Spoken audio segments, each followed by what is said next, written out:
തീർത്ഥാടകരെന്ന അവബോധത്തോടെ യാത്ര ചെയ്യുന്ന ജീവിതങ്ങളാണ് മറ്റുള്ളവർക്ക് അനുഗ്രഹമായി തീരുന്നത്. വിശ്വാസികളുടെ പിതാവായ അബ്രഹാമും വിമോചകനായ മോശയും പൂർവ്വപിതാക്കന്മാരും പ്രവാചകന്മാരും ഗാന്ധിജിയെപ്പോലുള്ള രാഷ്ട്രശില്പികളുമൊക്കെ പലായനത്തിൻ്റെ അനുഭവങ്ങളിലൂടെ കടന്നുപോയവരാണ്.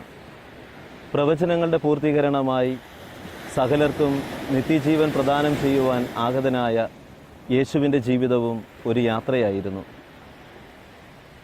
ബെത്ലഹേമിലും ഈജിപ്തിലും പരിശുദ്ധ മറിയത്തോടൊപ്പം യാത്ര ചെയ്ത യേശുവിൻ്റെ ജീവിതത്തെ മാർക്കോസ് സുവിശേഷകൻ ഇപ്രകാരമാണ് പറയുക: പ്രസംഗിച്ചുകൊണ്ടും പിശാചുക്കളെ ബഹിഷ്കരിച്ചുകൊണ്ടും ഗലീലയിലുടനീളം അവൻ ചുറ്റി സഞ്ചരിച്ചു. ഈ ക്രിസ്മസ് ദിനത്തിൽ നിങ്ങളെയും ഒരു യാത്രയിലേക്ക് ഞങ്ങൾ ക്ഷണിക്കുന്നു. മനുഷ്യൻ തീർത്ഥാടകൻ യാത്രതൻ തുടക്കമോ വിശ്വശില്പിതൻ ദിവ്യപ്രേമസാഗരത്തിങ്കൽ മനുഷ്യൻ തീർത്ഥാടകൻ നിത്യമാം സ്നേഹത്തിൻ്റെ ബിന്ദുവായി ലോകത്തിൽ ദീപമായി വന്നെത്തുവോൻ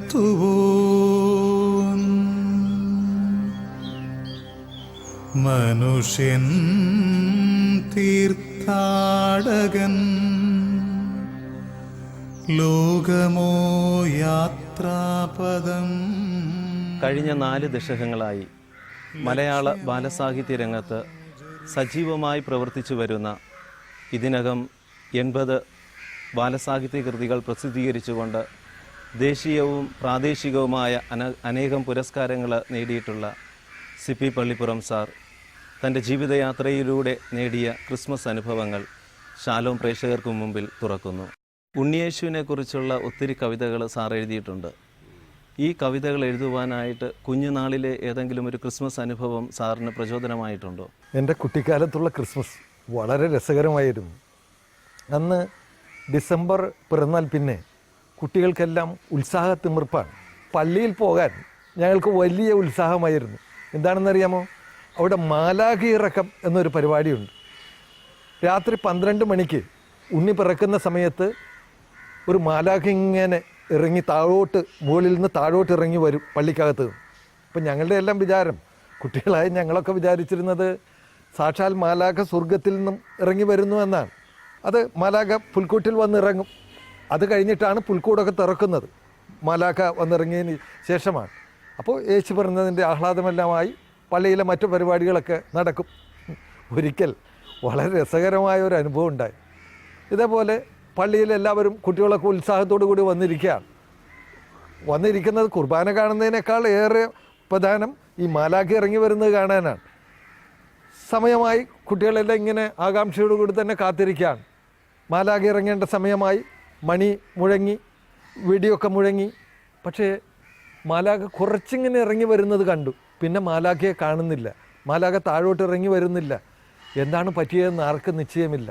ഇതാണ് ഒരു ചരടിലൂടെയാണ് ഈ മാലാഖയെ ഇറക്കുന്നത്. അതിന് ബന്ധപ്പെട്ട ഒരു ഈയപ്പണിക്കാരൻ, അങ്ങനെയാണ് ഞങ്ങളുടെ നാട്ടിൽ പറയുന്നത്, ചമയക്കാരൻ. ഈ ചമയക്കാരൻ മാലാഖയെ ഇറക്കുന്നതിനിടയിൽ ഈ ചരടിനെന്തോ ഒരു തടസ്സമുണ്ടായി. അങ്ങനെ മാലാഖ അവിടെ വന്ന് തങ്ങിപ്പോയി. പിന്നെ അത്തവണ മാലാഖ ഇറങ്ങാതെ തന്നെ ക്രിസ്മസ് ആഘോഷിക്കേണ്ടതായിട്ട് വന്നു. കുട്ടിക്കാലത്ത് വളരെ രസകരമായി പലപ്പോഴും ഓർമ്മിക്കാറുള്ള ഒരനുഭവമാണിത്. പല കവിതകൾ എഴുതുമ്പോഴും, പ്രത്യേകിച്ച് കുട്ടി കവിതകൾ എഴുതുമ്പോഴൊക്കെ എൻ്റെ മനസ്സിലൊരു ഉണ്ണിയുടെ മുഖം തീർച്ചയായിട്ടും കാണാറുണ്ട്. ഉണ്ണിയെക്കുറിച്ച് തന്നെ ചില കവിതകളുണ്ട്. ഇങ്ങനെ ആ രീതിയിൽ കുഞ്ഞുങ്ങൾ മനസ്സിലാക്കാൻ. ഉണ്ണി പറഞ്ഞു നമ്മോട് തമ്മിൽ തമ്മിൽ സ്നേഹിക്കാൻ, ഉണ്ണി പറഞ്ഞു നമ്മോട് കാരുണ്യത്തിൽ വളർന്നിടാൻ, ഉണ്ണി പറഞ്ഞു നമ്മോട് പരോപകാരം ചെയ്തിടാൻ, ഉണ്ണി പറഞ്ഞത് കേട്ടെന്നാൽ പൊന്നുണ്ണികളായി തീരും. കുട്ടികൾക്ക് വേണ്ടി എഴുതിയിട്ടുള്ള കവിതകളിൽ ഹൃദയസ്പർശിയായിട്ടുള്ള, സാറിന് ഒത്തിരി അനുഭവം നൽകുന്ന ഒരു കവിത ശാലോം പ്രേക്ഷകർക്കായിട്ട് പങ്കുവയ്ക്കാവോ? തീർച്ചയായിട്ടും. ഓർമ്മയിൽ വീണ്ടും ഒരുണ്ണിക്കിടാവിൻ്റെ തൂമന്ദഹാസം വിരിഞ്ഞിടുന്നു. കാലിത്തൊഴുത്തിലെ കാരുണ്യരൂപൻ്റെ ചേലെഴും ചിത്രം തെളിഞ്ഞിടുന്നു. കാലിക്കുടിലിൽ പിറന്ന കുമാരൻ്റെ ഓർമ്മകൾ വീണ്ടും പുതുക്കുവാനായി കൂറ്റനാം കണ്ണാടി മാളികയ്ക്കുള്ളിൽ നാം മോടിയിൽ പുൽക്കൂട് തീർത്തിടുന്നു. അയലത്തുകാരായ പട്ടിണി പാവങ്ങൾ കല്ലരിക്കഞ്ഞിക്ക് കേണിടുമ്പോൾ മട്ടനും ചിക്കനും വിസ്കിയുമായി നാം യേശുവെ സാദരം വാഴ്ത്തിടുന്നു. ശാന്തിതൻ മാടപ്പിറാക്കളെ കൊന്നു നാം കാട്ടുകഴുകർക്ക് നൽകിടുന്നു. നിന്ദിതന്മാരെയും പീഡിതന്മാരെയും നിന്ദിച്ചു നമ്മൾ കഴിഞ്ഞിടുന്നു. ഓർമ്മയിൽ വീണ്ടും ഒരുണ്ണിക്കിടാവിൻ്റെ തൂമന്ദഹാസം വിരിഞ്ഞിടുന്നു.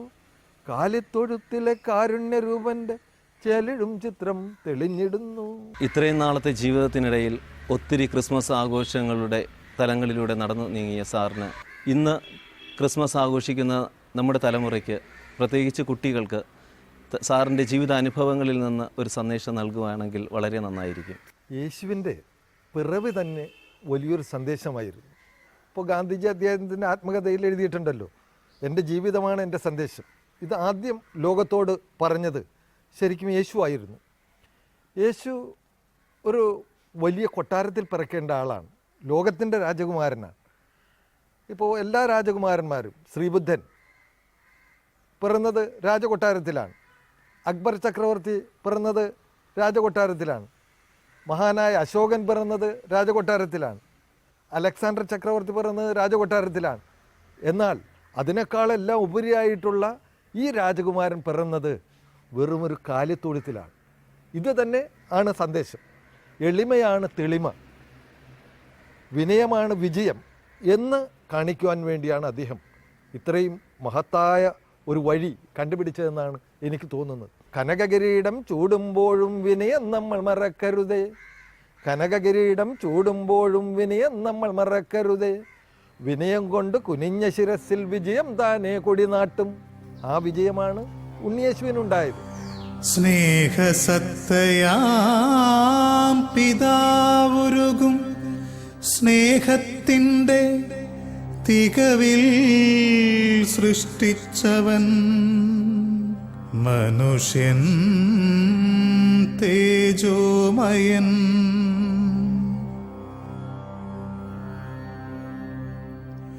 നിത്യസ്നേഹമാമങ്ങേ തിരുവക്ഷസിൽ പണ്ടേ യുഗസങ്കൽപ്പങ്ങളിങ്ങുദയം കൊള്ളും മുൻപേ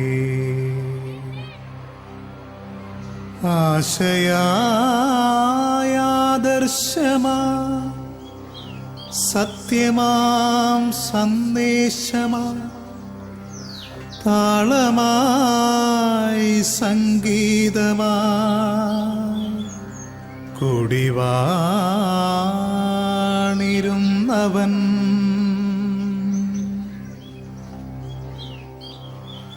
കവിത കവിയുടെ ആത്മാവിനെയും കാലത്തിൻ്റെ ചൈതന്യത്തെയും പ്രതിഫലിപ്പിക്കുന്നു. കന്യാമഠത്തിൻ്റെ 4 ചുവരുകൾക്കുള്ളിൽ കഴിയുമ്പോഴും ഹൃദയത്തിനുള്ളിലെ യേശുവിനോടുള്ള സ്നേഹവും സഹജീവികളോടുള്ള കരുതലും സ്വന്തം കൃതികളിലൂടെ പ്രതിഫലിപ്പിക്കുവാൻ സിസ്റ്റർ ജമ്മ തയ്യാറായി. നസ്രത്ത് സന്യാസിനി സഭയിൽ അംഗമായ സിസ്റ്റർ ജമ്മ ഏകദേശം 35 വർഷത്തോളം അമ്മ മാസികയിൽ സേവനം ചെയ്തിട്ടുണ്ട്. സാഹിത്യ സേവന രംഗത്തെ നിസ്തുലമായ തൻ്റെ സേവനങ്ങളെ ആദരിച്ചുകൊണ്ട് ഈ കവയത്രിയെ തേടി അനേകം പുരസ്കാരങ്ങൾ എത്തുകയും ചെയ്തു. ആധ്യാത്മിക ചൈതന്യം ഉൾക്കൊണ്ട് കവിതയിൽ വ്യാപരിച്ചപ്പോൾ സിസ്റ്ററിന് എന്തൊക്കെ അനുഭവങ്ങളാണ് തെളിഞ്ഞു നിൽക്കുന്നത്? ഞാൻ എഴുതിയിട്ടുള്ള കവിതകളെല്ലാം എൻ്റെ ആത്മാവിൻ്റെ, എൻ്റെ വ്യക്തിത്വത്തിൻ്റെ പ്രതിഫലനങ്ങളാണ്. എന്തിനൻ പൊന്നുണ്ണി സ്വർഗം വീട്ടിട്ടെന്തിനി കാനന കാലിക്കൂട്ടിൽ, സ്വർഗത്തിൽ എന്തും ലഭിക്കുകയില്ലേ, സ്വർഗത്തിൽ എന്നും സൗഭാഗ്യമല്ലേ. ഉണ്ണീശോ, എൻ കുഞ്ഞെ സ്വർഗത്തിൽ ഭാഗ്യമെന്നും ദുഃഖിക്കാൻ സ്വർഗത്തിൽ സാധ്യമല്ല. കുട്ടി തേൻതുള്ളി തൂകുന്ന പൂക്കളില്ലേ, തൂമണം പേറുന്ന തെന്നലില്ലേ. ഉണ്ണീശു സ്വർഗീയ വാടിയിൽ സിദ്ധരെന്നും മോഹന തൂമലരായി നിൽപ്പൂ. ശാന്തിതൻ സൗഭാഗ്യത്തെന്നലെങ്ങും ശാന്തമായി തെന്നിയൊഴുകിടുന്നു. ഒരു കൊച്ചുകുട്ടി ചോദിക്കുന്ന ചോദ്യങ്ങളും അതിന് ഉണ്ണീശോ നൽകുന്ന ഉത്തരങ്ങളുമാണ് ഈ കവിതയിലെ പ്രമേയം. തല്ലിക്കൂട്ടിയൊരു കവിത എഴുതാൻ വേണ്ടി എഴുതാനിരുന്നാൽ കിട്ടുകയില്ല, പേന താഴെ വെച്ച് മടുത്തു പോവുകയേ ഉള്ളൂ. പിന്നെ എവിടെ നിന്ന് ഈ കവിത വരുന്നു എന്ന് ചോദിച്ചാൽ അത് ദൈവത്തിൽ നിന്ന് വരുന്നു എന്നാണ് എൻ്റെ വിശ്വാസവും എൻ്റെ അനുഭവവും. ഉണ്ണീശയെക്കുറിച്ച് ഒത്തിരി കവിതകൾ എഴുതിയിട്ടുണ്ട് സിസ്റ്റർ. അതിൽ ഏറ്റവും ഇഷ്ടപ്പെട്ട ഒരു കവിത ഒന്ന് ചൊല്ലാവൂ? ഇരുളേറിയ പാതിരാക്കി ധരയിൽ വന്ന് പിറന്ന ദൈവമേ, കരളിൻ്റെ അകത്ത് നിന്നെ ഞാൻ കരുതി കാത്ത് കഴിഞ്ഞത് എത്ര നാൾ. മിഴിനീര് നിറഞ്ഞു കാണുവാൻ വഴിയെന്തേതവ കണ്ണിലീ വിധം, അഴലിൻ്റെ നിഴൽ വിരിച്ച നിൻ വഴികൾ ഭാവന കണ്ടിടുന്നുവോ. അഴകേറിയ വാനദൂതരും മഴ പോൽ തൂകിയ ഗാനധാരിയും വഴികാട്ടിയ താരവും ജപം വഴിപോൽ തന്നെ മറിഞ്ഞു പോയതോ. ചെറുകൺകൾ ഉയർത്തി ദൂരെയ ചെരുവിൽ തന്നെ തറച്ചതെന്തു നീ, ഗിരികാൽവരി കണ്ടിടുന്നുവോ കുരിശും മൂന്നതിലങ്ങ് കണ്ടുവോ. അമലോത്ഭവയായൊരമ്മകൻ അമരൻ ചുംബനമേറ്റിടുമ്പോഴും ചെറുചുണ്ട് വിതുമ്പിടുന്നു നീ, ഗുരുവേ സ്വസ്തി അതോർത്തു കാണുമോ. ക്രിസ്മസ് ആഘോഷത്തിനായിട്ട് ഒരുങ്ങുന്ന ഈ അവസരത്തിൽ ശാലോം പ്രേക്ഷകർക്ക് നൽകുവാനായിട്ട് ഉള്ള സിസ്റ്ററിൻ്റെ സന്ദേശം എന്താണ്? ക്രിസ്മസ് അതായത് ഉണ്ണിയായ യേശുവിനെ കാണുകയും ധ്യാനിക്കുകയും ചെയ്യുന്ന ഈ കാലഘട്ടത്തിൽ ഓരോ ശിശുവും ദൈവത്തിൻ്റെ ദാനമാണെന്നുള്ള ഉറച്ച വിശ്വാസത്തോടു കൂടി ശിശുക്കളെ സംരക്ഷിക്കുവാനും ഈ ലോകത്ത് നമ്മുടെ രാജ്യത്ത് നമ്മുടെ കുടുംബങ്ങൾ ഒരൊറ്റ ശിശു പോലും നിഹനിക്കപ്പെടാതിരിക്കാനുള്ള മാർഗങ്ങൾ ആരായുവാനും നാം പ്രതിജ്ഞയെടുക്കുക, അതിനുവേണ്ടി സർവ്വകഠിനം ഉപയോഗിച്ച് ശ്രദ്ധിക്കുക എന്നതാണ് ഈ ക്രിസ്മസ് കാലത്ത് നമുക്ക് ചെയ്യാവുന്ന ഏറ്റവും നല്ല ക്രിസ്മസ് ആഘോഷം. മനുഷ്യൻ ലോകോത്തര സ്നേഹത്തിൻ പ്രതീകമായി ഭൂമുഖത്തെത്തുന്നവൻ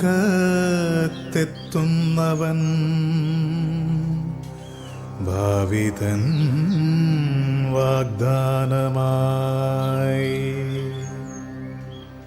മനുഷ്യൻ തീർത്ഥാടകൻ പിന്നിടും വഴിത്താര നിത്യനാം പരംപൊരുൾ വഴികാട്ടി. അനുഗ്രഹസമ്പൂർണമായ ശിഷ്യസമ്പത്തിൻ്റെ ഉടമയാണ് കവി പ്രൊഫസർ തോമസ് കണയാംപ്ലാവൻ. തൻ്റെ 32 വർഷത്തെ കോളേജ് അധ്യാപനത്തിലൂടെയും 10 വർഷത്തെ സെമിനാരി അധ്യാപനത്തിലൂടെയും ഇദ്ദേഹം ക്രൈസ്തവ ലോകത്തിന് നൽകിയ സംഭാവനകൾ നിസ്തുലമാണ്. 150ഓളം കവിതകളും അനേകം കുർബാന ഗാനങ്ങളും ഇദ്ദേഹം രചിച്ചിട്ടുണ്ട്. പ്രസിദ്ധീകരിച്ച 8 രചനകൾക്കും പല അവാർഡുകളും തേടിയെത്തി. ഈ ക്രിസ്മസ് യാത്രയിൽ അദ്ദേഹത്തിൻ്റെ ക്രിസ്താനുഭവം നമ്മുടെ ജീവിതയാത്രകളിൽ കരുത്തും പ്രചോദനവും പകരും. ലോകഗുരുവായ ക്രിസ്തുവിനെ ജീവിതത്തിൽ അഭിമുഖീകരിച്ച ഒരു അനുഭവം പറയാമോ? ദൈവപരിപാലനത്തിൻ്റെ ഒരു തുടർക്കഥയാണ് എൻ്റെ ജീവിതം. വേദനയുടെ ഒരു നിമിഷത്തിൽ ക്രൂശിത രൂപത്തെ നോക്കിക്കൊണ്ട് എഴുതിയതാണ് ഈ കവിത. മരണമില്ലാത്ത കുരിശ് എന്നാണ് ഇതിൻ്റെ തലക്കെട്ട്. ഞാനത് പാടാം. ഈശനന്ദന പ്രാണൻ പിടഞ്ഞു നീ ക്രൂശിലിപ്പോഴും തൂങ്ങിക്കിടക്കയോ, ഉള്ളിലാളും നിരാശയാൽ രാത്രിതൻ വെള്ളി നാണ്യങ്ങൾ മാനത്തെറിയവേ, ഉഗ്രമാമൊരു മുൾമുടി എന്ന പോൽ ചക്രവാളം ചുഴന്നു നിന്നിടവേ, ചോര ചിന്തും തിരുമുഖം പോലവേ സൂര്യബിംബം പടിഞ്ഞാറു ചായവേ, ആർത്തുപൊട്ടിച്ചിരിച്ചു വാരാശിതൻ മാർത്തടത്തിൽ തിരകൾ ചാഞ്ചാടവേ, കണ്ണുനീരിലൂടി വിശ്വമൊക്കെയും തിങ്ങി നിൽക്കും കുരിശു കാണുന്നു ഞാൻ. ഏറ്റവും ഇഷ്ടപ്പെട്ടതും ക്രിസ്മസുമായി ബന്ധപ്പെട്ട് ചേർന്ന് നിൽക്കുന്നതുമായ ഒരു കവിത ഒന്ന് ചൊല്ലാമോ? ക്രിസ്മസുമായി ബന്ധപ്പെട്ട് 6 കവിതകൾ ഞാൻ രചിച്ചിട്ടുണ്ട്. അതിൽ ഒരു കവിതയാണ് ഹൃദയത്തിൽ ഒരു പുൽക്കുടിൽ എന്നുള്ളത്. അത് ഞാൻ വായിക്കാം. ഉണ്ണി പിറക്കാൻ എന്നിലും ഉണ്ണി പിറക്കാനായി മാമകമാനസവേദിയിൽ ഞാൻ മണിമാളികയൊന്നു ചമച്ചല്ലോ. തളിരുടലിനൊരു ശയ്യയൊരുക്കി കളഹംസത്തിൻ തൂവലിനാൽ പരിമളമിളിതം ചെമ്പനി നീർപ്പൂ ഇതളുകൾ നീള വിരിച്ചിട്ടു. മാനം മുട്ടും മാളിക കണ്ട് അഭിമാനം കൊണ്ട് പറഞ്ഞു ഞാൻ, സുന്ദരമെന്മണി മന്ദിരമിതിൽ നീ വന്നു പിറക്കുക പൊന്നുണ്ണി. ഉണ്ണിമൊഴിഞ്ഞിയിലൊന്നും പുൽക്കുടിലുള്ള ഹൃദന്തം തേടിപ്പോയി വന്നു പതിച്ചൻ കാതിലൊരുജ്വല മന്ത്രമനോഹര സന്ദേശം. വിണ്ണു തുറക്കാൻ ഉണ്ണി പിറക്കാൻ കണ്ണുകുളിർക്കാൻ കൊതിയെങ്കിൽ തട്ടിയുടയ്ക്കുക മണിമാളിക നീ കെട്ടുക പുൽക്കുടിൽ ഹൃദയത്തിൽ. ഈ ക്രിസ്മസിന് ശാലോം പ്രേക്ഷകർക്ക് നൽകുവാനായിട്ട് ആഗ്രഹിക്കുന്ന സന്ദേശം എന്താണ്? ഓരോ ക്രിസ്മസും ദൈവസ്നേഹത്തിൻ്റെ, ക്രിസ്തുവിനോടുള്ള സ്നേഹത്തിൻ്റെ അനുഭവം ലോകത്തിന് നൽകാൻ നമ്മെ പ്രേരിപ്പിക്കണം. ക്രിസ്തുവിനോടുള്ള സ്നേഹത്തിലൂടെ, ക്രിസ്തുവിൽ നിന്ന് ലഭിക്കുന്ന സമാധാനത്തിലൂടെ മാത്രമേ ഇന്നത്തെ വെല്ലുവിളികളെയും ദുരനുഭവങ്ങളെയും നേരിടാൻ നമുക്ക് സാധിക്കുകയുള്ളൂ. അതുകൊണ്ട് മനുഷ്യരെല്ലാവരും, പ്രത്യേകിച്ച് യുവജനങ്ങളും, ക്രിസ്തുവിനെ കൂടുതൽ അറിയാനും ക്രിസ്മസിൻ്റെ സന്ദേശം ഉൾക്കൊള്ളാനും ഇടയാകണം. ദിവ്യമാദർശവും